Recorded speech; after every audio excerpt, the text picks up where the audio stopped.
Seidah in the studio. Yep. She's a creative genius extraordinaire. And before we actually get into the topic of stepping into the dream, which is what we're talking about today, she's just going to share a little bit about her cultural background and who she is, and then we'll get into it. So, Seidah, let us know who you are. No, thank you for having me. Oh, thank you for coming on. Thank you for letting me spring it on you and then saying yes. It was great. I was like, sure, I better say yes. So, yeah, cool. So my name is Seidah Tuaoi. I was actually originally born in Wellington. Oh, wow. Yep. Okay. And then I did not know that. Yeah.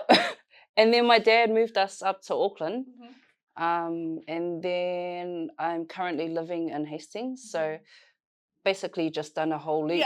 Yeah. And I keep coming back up to Auckland. But yeah, my dad is from Samoa. His villages are Whalewau, Sawhituala, and Safotu in Savaii. Nice. And my mum's Cook Island. So yeah, she comes from the villages Turangi and Ariora. I just had to make sure I get that right because I just told Shah before that we get it wrong every time we do interviews. So Love it. Awesome. So that's a bit of your cultural heritage, your cultural background. Before you became the creative that you are, well, I guess what was a bit of your history that made you who you are today? Yeah. I think it started at home and in the church as well, because my dad was a minister. Right. Yeah. And so,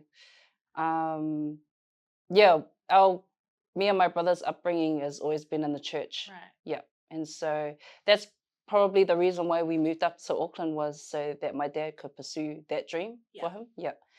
And so in the home, I guess our family loved singing and just performing and copying Michael Jackson on the music videos. So yeah, that was part of our upbringing, and I think the culture at home really nurtured that as well. Yeah. And so it was just different things. I think growing up, my dad led a group down in Wellington, Elam Church, called No Names. And so they used to do different kind of youth events, and they did parachute back in the day. Yep. Good old parachute festival. Yeah.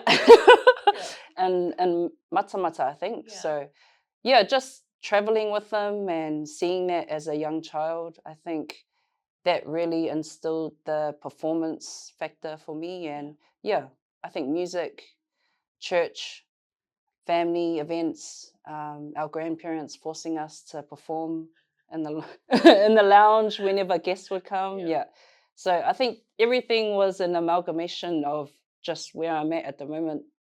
And I think that's why I enjoy doing creative things. And I think that's why I'm teaching at the moment as well, is because I want to be in that kind of area. Right. Yeah. And you're like an OG of dance for this generation, definitely.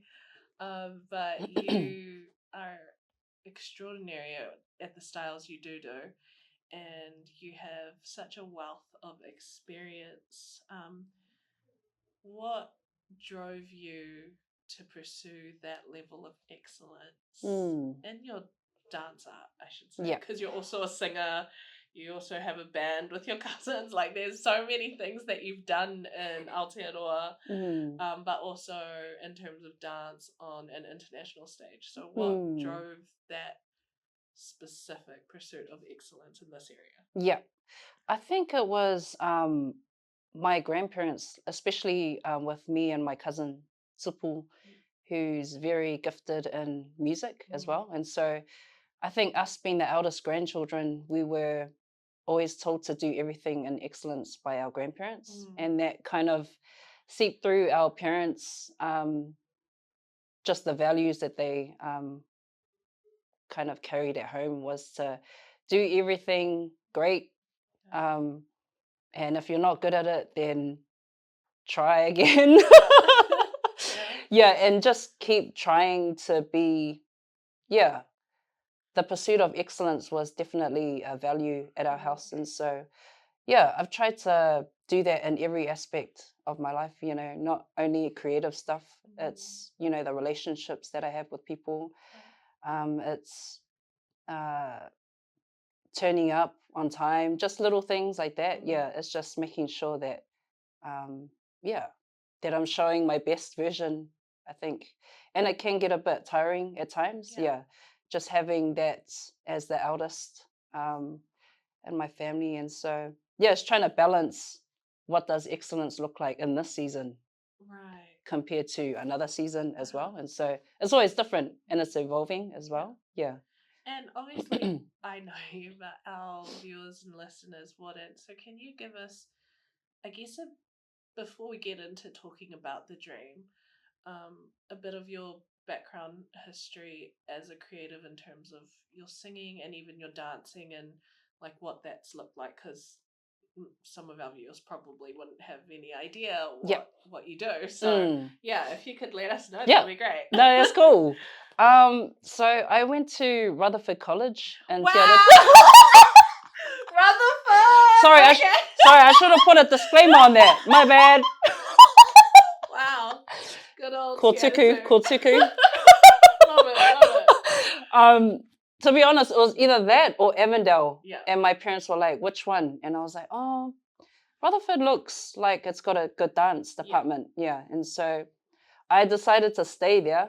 And I'm so glad that I did because the dance lineage at Rutherford was very big. Yeah. And so I didn't know that until actually last week where I met my dance teachers and just a lot of pioneering choreographers and dancers come from Rutherford. And so, yeah, to be part of that is awesome. That's beautiful. Yeah. So, yeah, Rutherford College, Polyfest. We never came anywhere, but that was all good. Participation awards, 100. Rutherford College. And then I got invited by a family friend to a University of Auckland dance showcase. Her name is Trey Salanoa. Oh, yes, I love Trey. Yeah. And so she was staying with us quite a bit because she was studying. Yeah. And so that was when I was 15. Okay. And so she took me to town and I got to see Kenneth Meyer Center on Simon Street. And just watching her do ballet, I was like, oh, cool. Like, and being Polynesian. Yeah. Like one of the only Polynesians taking that program as well. And so, that really sparked, I guess, the dream for me to pursue dance as a pathway. Right. Yeah. And so, dance at college and then into uni where I did my bachelor's degree. And then I joined Hopscotch because I met Josh Mitikulena and Kat Walker. Yeah, nice. And Mele as well. And so all those OGs. All those OGs who actually paved the way for me to find what I wanted to do as well. And so still friends with them, like great friends, and still close as well, which is awesome. And we did a lot of things, comps. We went to Las Vegas to compete at the World Hip Hop Champs. And we saw you as well, which was cool.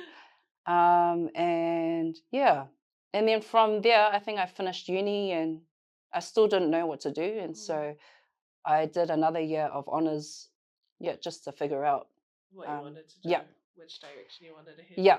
And so that kind of led me on to a fusion, trying to fuse hip hop and Pacific dance together. Yeah. That was kind of like snippets of it, but I didn't really understand, myself enough to delve into that concept. Right. Yeah. And so that emerged there. And then I joined Project Team, which is a street dance collective. Currently still in it.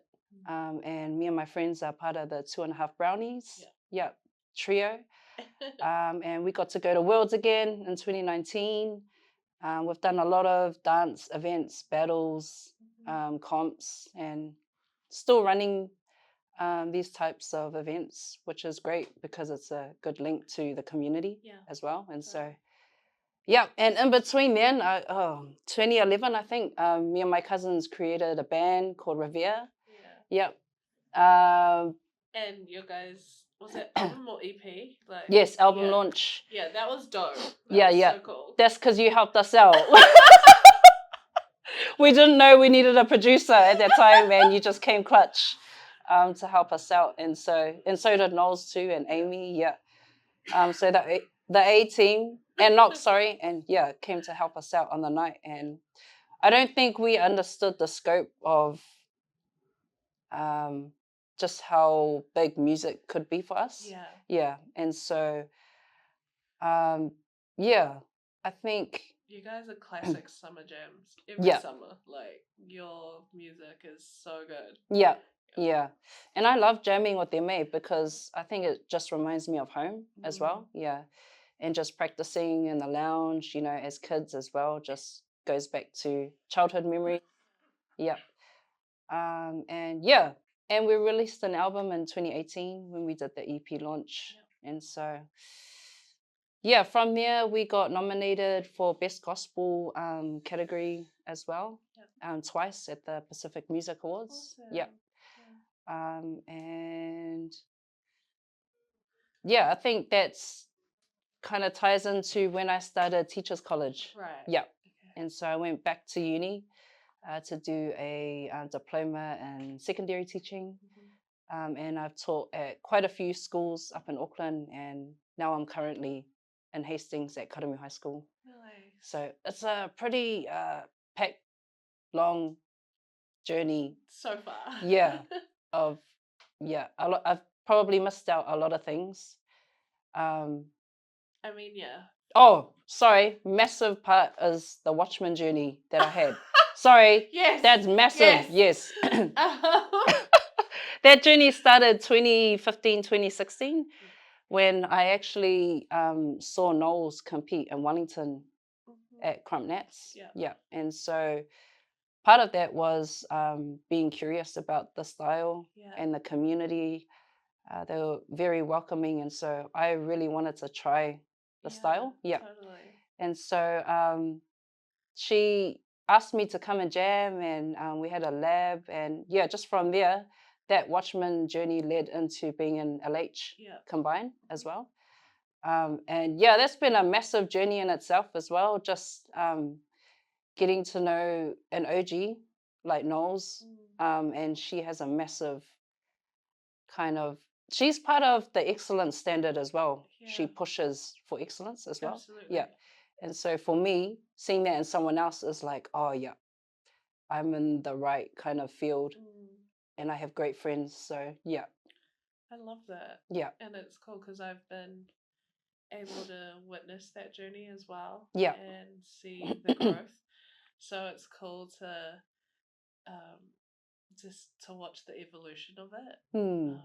So yeah, that's really awesome. So wow, that's a lot of history and also a lot that you've done, and not even like that barely scratches the surface, I would say, of what you've done for the community, for Aotearoa, but even just I guess what you bring to the community as well. And I mean, I've known you since Street Dance New Zealand days, so to see you go from then to now has been really cool and exciting. I guess back then it was very much like I'm organizing events and you're part of my events, to now actually seeing you throughout seasons of life and seeing you do what you do. Yeah. It's been really inspiring. I think being as we're talking about the dream, I'd love for people to understand, because we've talked about a lot of history, and also the fact that you're a teacher and you teach a standard of excellence, but you also teach creativity, which is actually the lifeblood of a person, really. Like, if you don't have beauty in your life, life itself can be quite hard.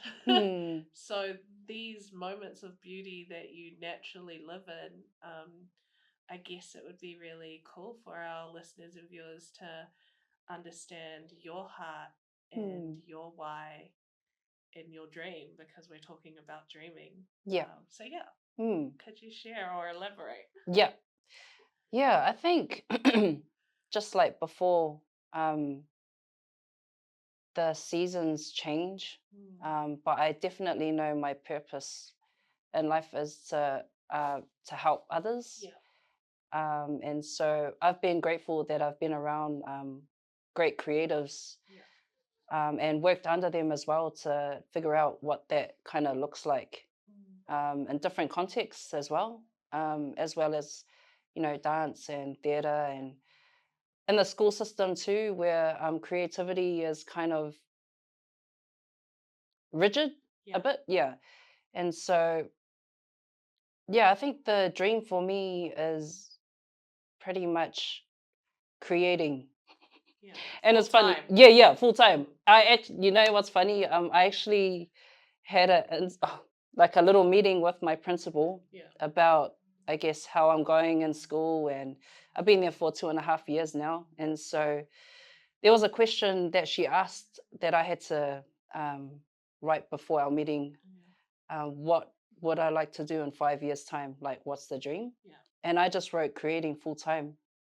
And so, wow. Yeah, I know it's pretty ballsy to do that, but but that's where my heart's at the moment, is I'm wanting to do that. And I feel like teaching has been a great stepping stone for me to be confident. And I love the direct link to community that teaching has. Yeah. And so there's so much skills that are offered because you're learning as a student. Yeah, as a teacher too. So yeah. So the dream is to create full time. Part of that is coming true because I'm working towards a show.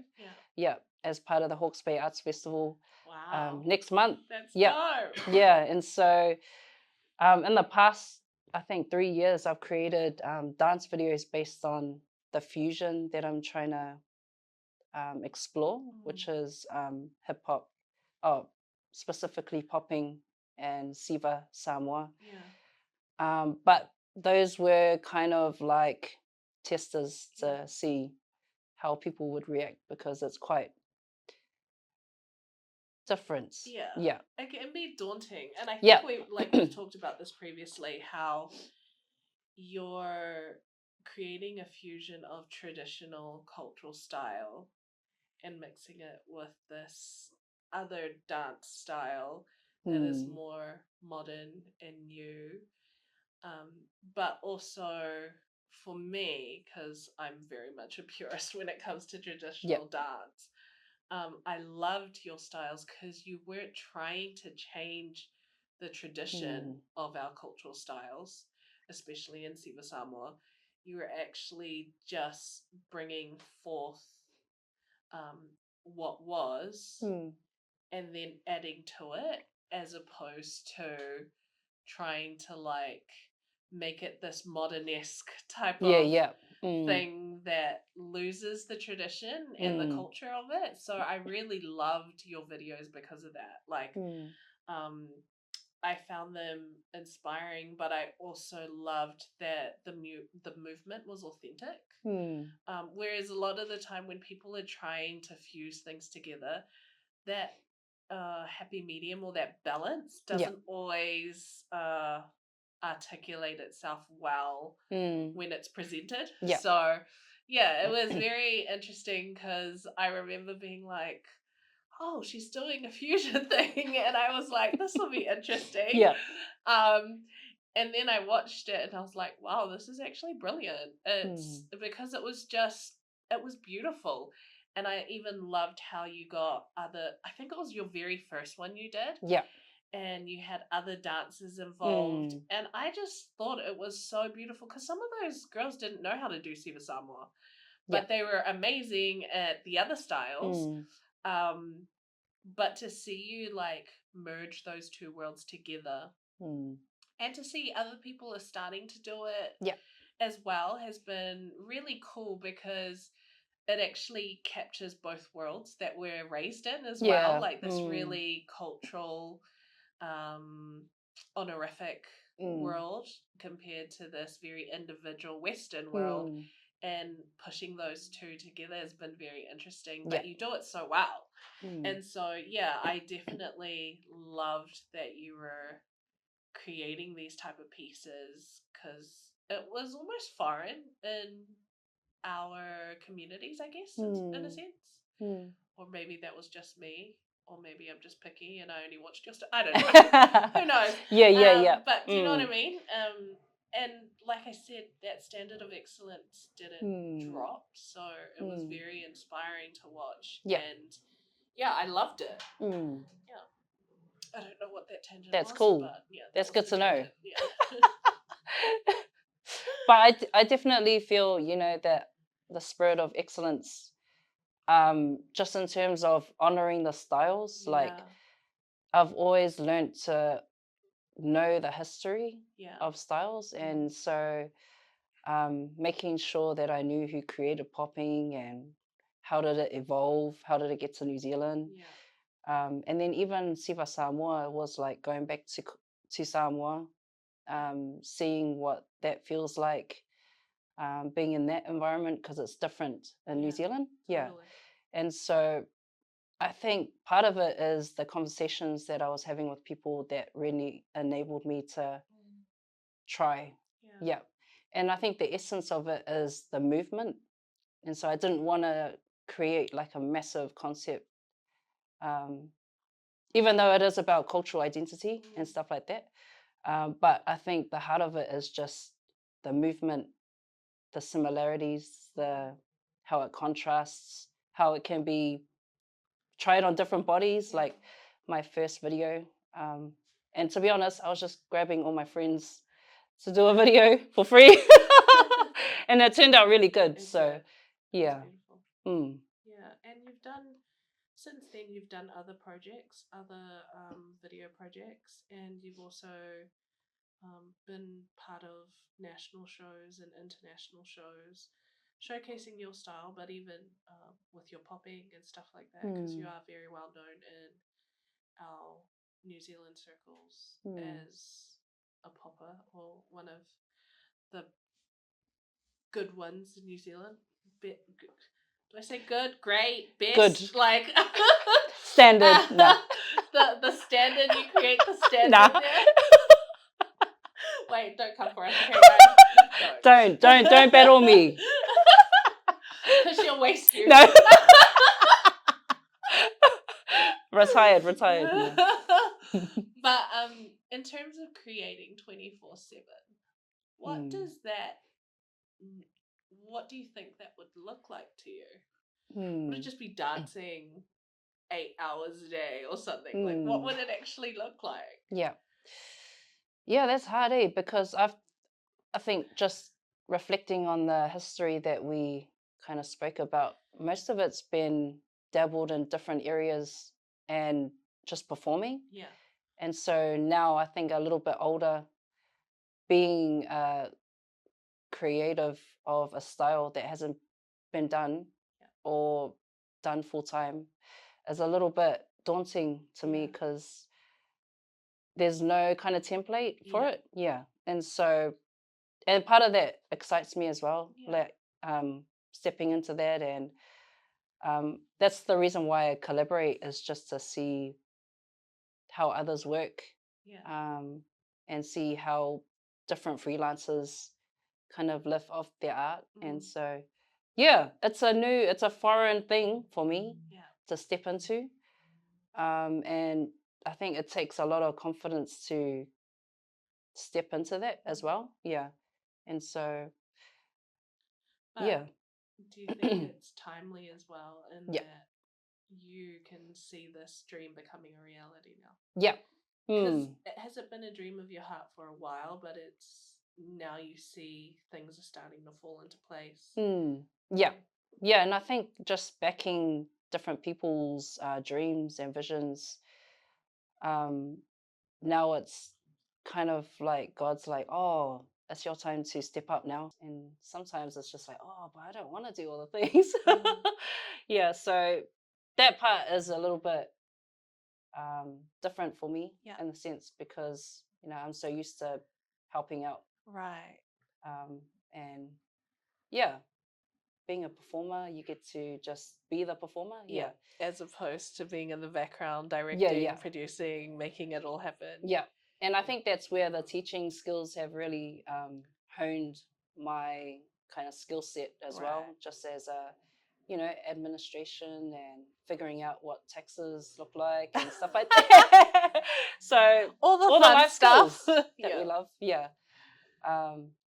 But yeah, I think that's pretty much where I'm at the moment. And I know I said in our car ride here, I was a bit overwhelmed because now we're a month away from, everything coming to life. Yeah. And so, yeah, it's finally coming into reality, just the plannings and I guess the inner work that I'm also doing.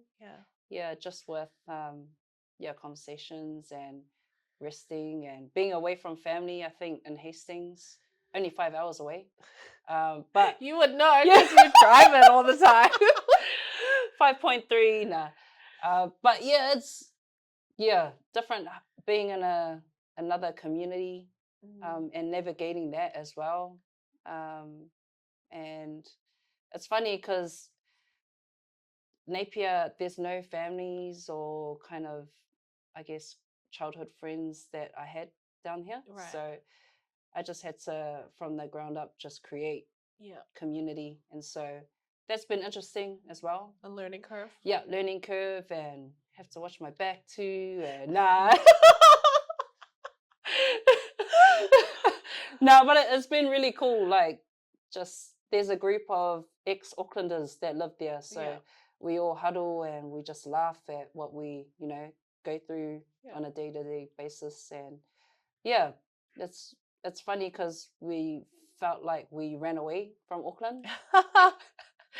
After COVID, we're just like, nah, we're getting out. Fair. Yeah. But no, it's been really cool. And I think the learnings definitely have, shone through that process, moving away from comfort. So, yeah.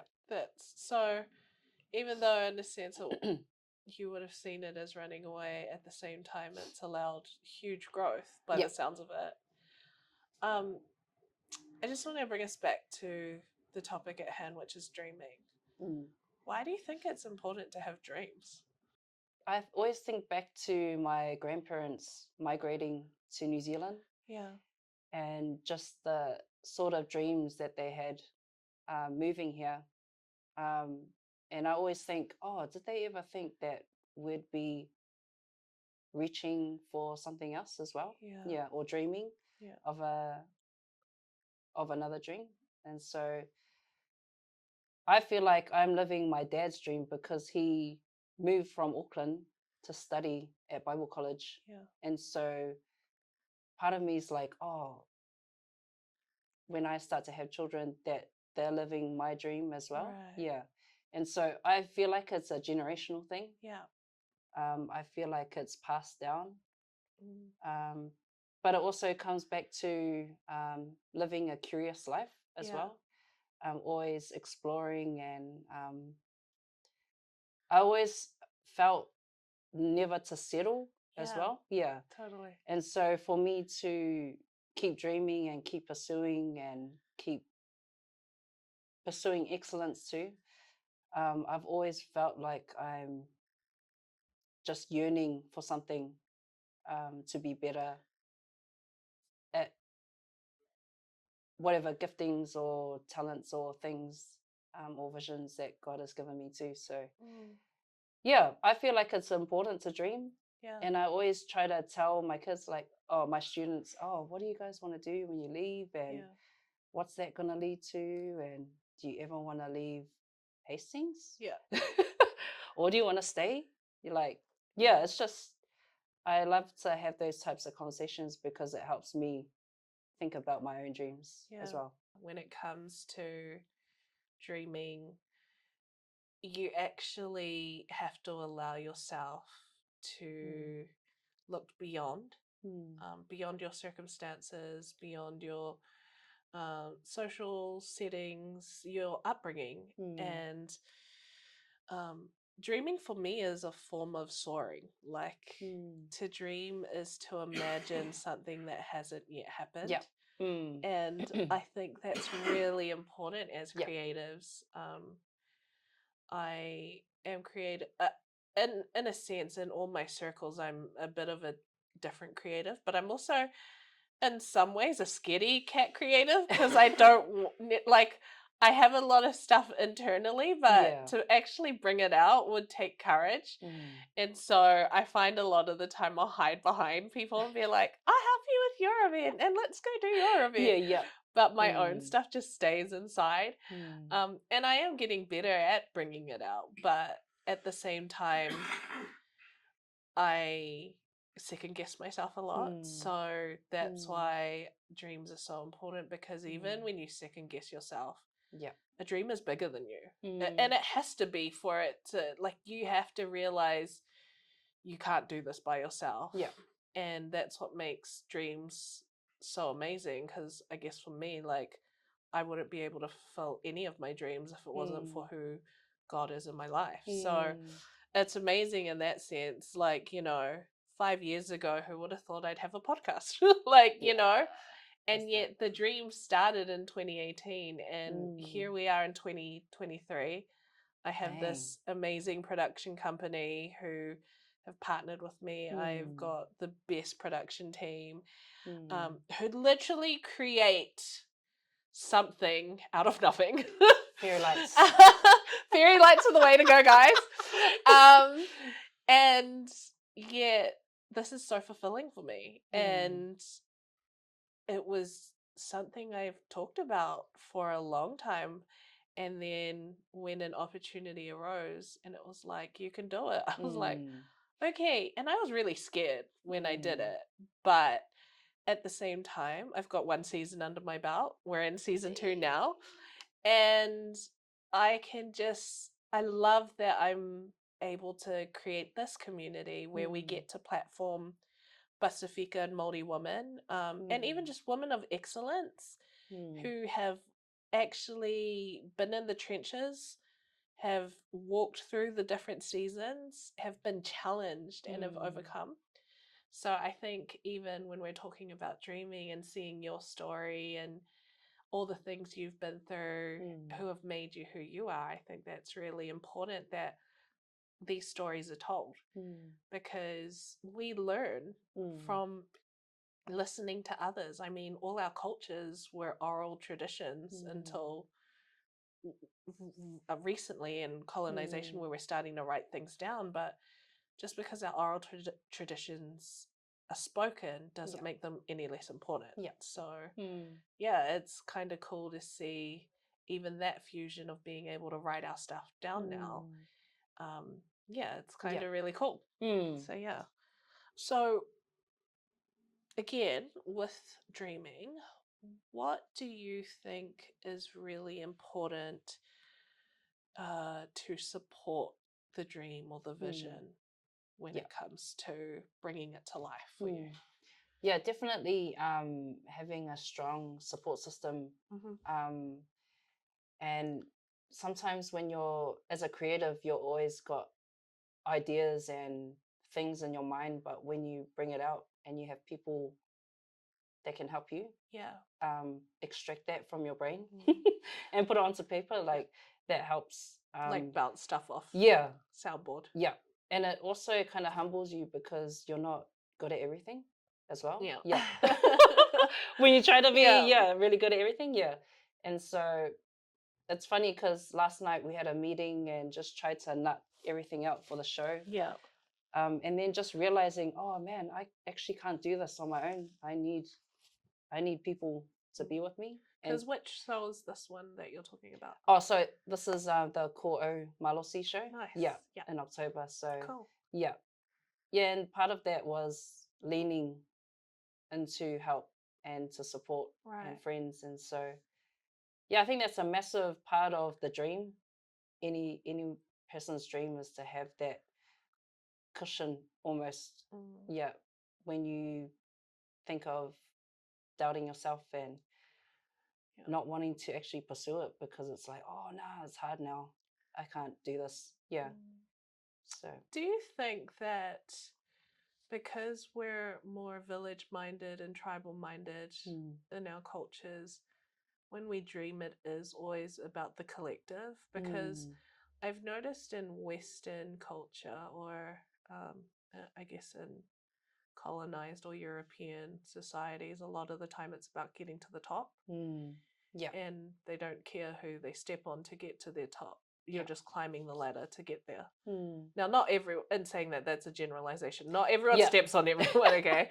So don't come at me. But there is that, I guess, stereotype of that type of person in a Western society. Whereas I find in our cultural ones, we're always like, the dream encapsulates everyone around us. Like, I'm not going to win by myself. I'm bringing everyone up with me.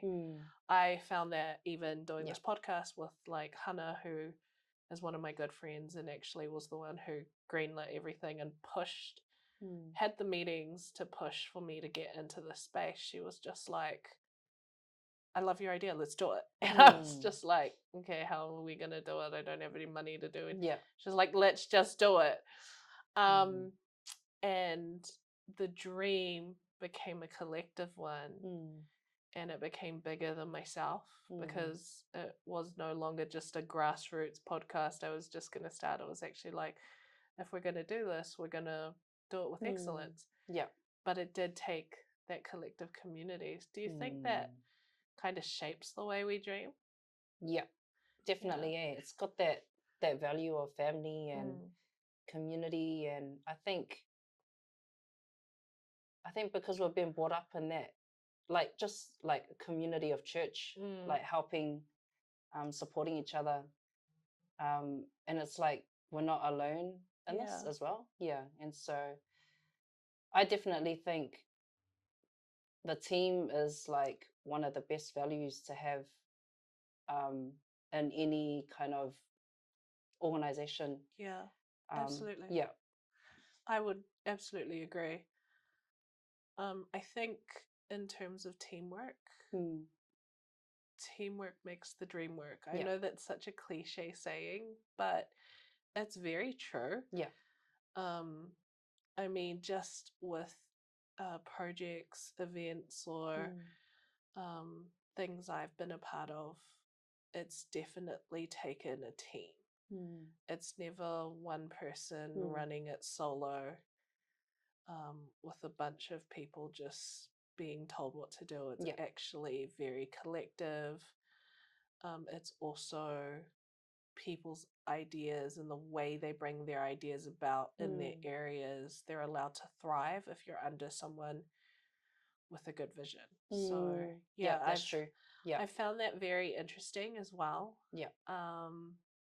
So it's been, I think when it comes to dreaming, like you said, it is about family, but I know in our Pacific communities, a lot of the time we are raised in the church. Not always, but when you are, you do get that community vibe from such a young age, and you realize, oh, we do things together.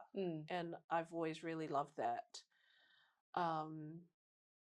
So yeah, it's interesting because obviously as the more we grow, the more our dreams expand or change to suit the seasons we're in. Yeah.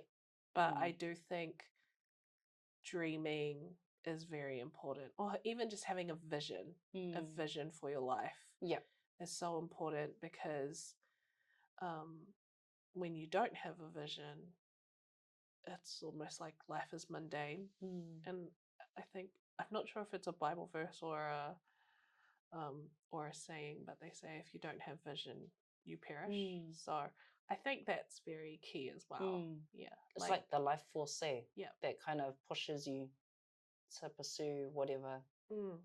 Exactly, whatever purpose you have. Yeah.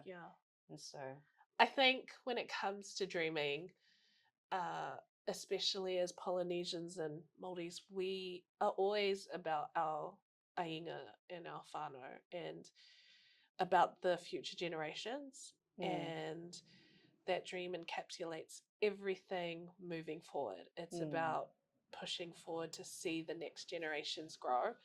And so I think in that respect, that's why dreaming is so important to anybody, because it actually sets you up for growth.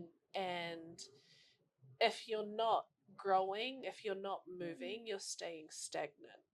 And even if you're staying the same and being stagnant, that's almost like moving backwards. Yeah. So to dream is to move forward, to move forward to me, I guess. And I think in the dream is always hard in the mundane moments. Like in reality, we're working day to day where we see the dream like somewhere over there and we're just like, oh, I have to get to work. Yeah. So it's like pushing through and showing resilience in those times where it's like, oh man, it's actually far away. Yeah. But I can see it. Yeah. And I think even when we were talking earlier, how we were saying like your day to day at the moment is like your day job is currently your current work situation. Yeah. But the dream is to get to the point where your dream becomes your actual job. Yeah. And I think that's really important to hold on to things like that, because when you can see it and you can almost taste it, it's like, okay, I'm going to be there one day. It might not be right now, but I am going to be there one day. And it doesn't take away from the fact that what you do right now in your current job isn't just as important, because that stuff enables you to survive. It enables you to pay your bills. It enables you to look after yourself, look after your family. So sometimes I get sad at this at the generation that are currently coming through, because they're like, I don't want a stink job or blah blah blah. But I'm like, actually, sometimes you have to do the mundane, so that you can survive. And there's nothing wrong with putting in hard work to pay for the dream. Yeah. Because sometimes that's what true. you have to do. I mean, how many times have we done things where we've had to fund them ourselves, and it has meant doing a 9 to 5 so that you can have your nights and your weekends free to pursue the things you love. Yeah. And the fulfillment that comes from doing that stuff, it ends up being so worth doing the little things, or the things that are considered mundane, because it's like, well, that paid for me to get to that point. That paid for me to allow myself to have these moments of joy, or these moments of happiness. So yeah, it's interesting, I think, because in saying that, it's not like I don't love that there are new ways of doing things. Technology has made it so much easier for people to have different types of dreams and create work out of areas where there never used to be. Yeah. I mean, back in the day, you could survive on a one-person income and buy a house in Aotearoa. You cannot do that now.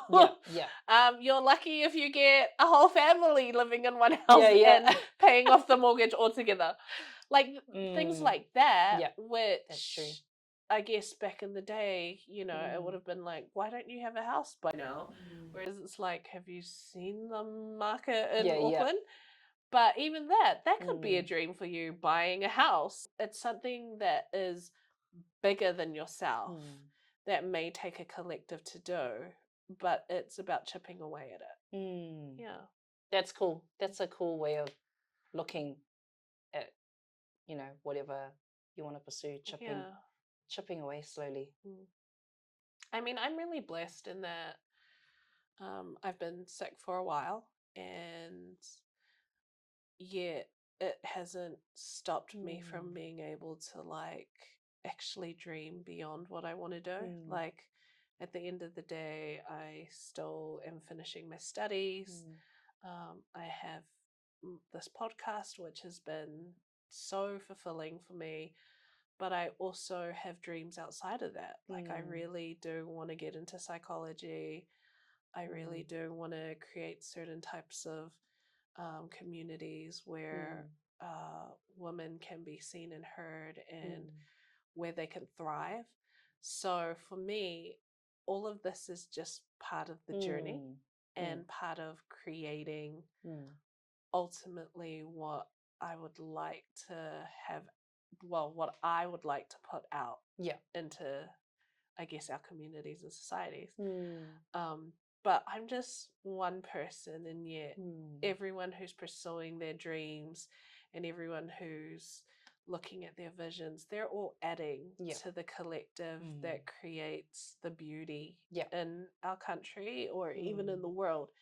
And creatives in and of themselves, like, you can do without certain things. I mean, if our ancestors could live in like straw huts and places, houses made of flax, I'm sure if we had to go back to the Stone Ages, we could do that. But what you can't do without is music and passion and things that like make you come alive. And a lot of the time that's creative stuff, even art. Like all I need to do is look at a sunset or a sunrise and look at that beauty and realize, man, I could never do without this.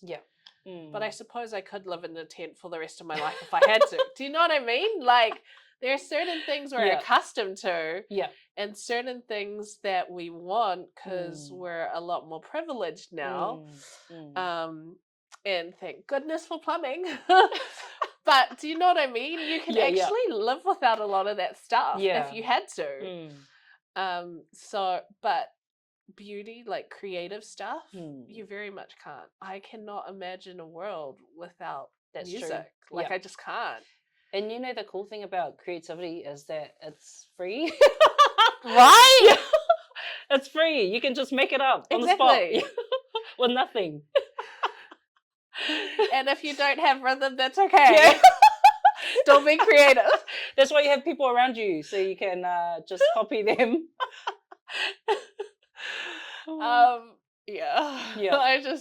It's true though. Like, there's something really beautiful and genuine and authentic about creativity that allows you to shine from the inside out. And I think all of us, when we have that spark, if you believe in it so much, it's very hard for someone else to dim it. That's not to say that you don't need support, because you do. But I also think that if you honestly can believe in yourself, it's amazing. So, Seidah, before we wrap up our episode for today, do you have any final thoughts you want to leave with anyone who's watching or listening to this? I think just coming back to what you said about backing yourself, and making sure that your why is quite prevalent. I think that's what I'm experiencing at the moment, is that you just got to believe in yourself. And believe in yourself. Also celebrate the wins along the way, because there's a lot of wins, and even celebrating other people's wins. Like, we just celebrated like a massive wedding with a massive couple as well. And so just little things like that kind of add to the dream and the journey as well. Totally. And so believe in yourself, have your back, and I think also being creative is probably one of the best things, and I'm not saying that as a creative performer and stuff like that. Like, it kind of makes the day fun. If you have parts of your day where you can get to be creative. And so it makes the mundane moments, the day-to-day kind of working 9 to 5 spontaneity quite fun. So creativeness is greatness. And I think even like you saw that today for me, like when we came in, we were having fun and laughing and stuff, as we were prepping to Yeah. start filming. And I think that's what you don't see on the show is actually what's so fulfilling for me as well, is that I work with an amazing team, and we have moments of joy and we have moments where we create memories, and memories are actually a huge part of making the dream become what it is, because you remember all those who went along with you for the journey to get where you've come, where you've come to. And even though you haven't quite reached the pinnacle of the dream yet, it's walking it out with others that is really fun. And even for me, being able to do things like write episodes or decide on how they look, all of that is actually creativity too. It might not be your type of creativity where you're popping like a boss, because I can't do that at all. But it's a different form of creativity. And I think when people think of creative things, they're like, it's all the showy stuff. But actually, you can create in the little moments all the time. I'm very much a dreamer, and I love to imagine storylines and stuff. But a lot of that stuff you won't ever see on me, because it's not like I'm going to talk about it. Those kind of things that live inside you are all part of what makes you a creative being, because we all are, in one shape or another. Everyone has the ability to create. So thank you so much, Seidah, for coming on today. Thanks for having me. Really appreciate it. The lights. Yay to fairy lights. Obviously, everyone knows I love fairy lights now. I'm honored to be here. But yeah, no, it was actually really lovely having this chat with you and hearing more about your story and your journey. And yeah, we will talk again, definitely. But thank you so much, and I hope you enjoyed yourself too. Yeah, it was dope. Thank you for having me, guys. Yeah. Thanks, Shah. So that's our episode for today, guys. Thank you so much for tuning in. If you have any questions or any topics you'd like us to discuss, just email us at info@thelinkup.co.nz. Otherwise, we will see you next time for episode 3. See you later.